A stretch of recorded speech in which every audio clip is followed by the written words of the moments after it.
Hinge, goat bag swing.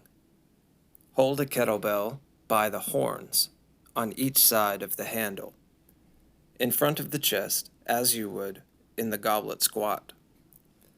Roll the kettlebell forward so that the handle points away from you.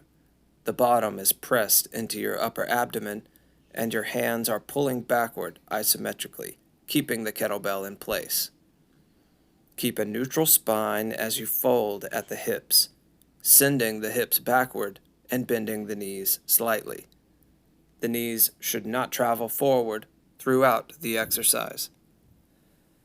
Keep pushing the hips back further as your torso leans forward, folding at the hips. We're trying to find the sweet spot where your feet feel rooted in the ground and your hamstrings feel stretched from glute to knee.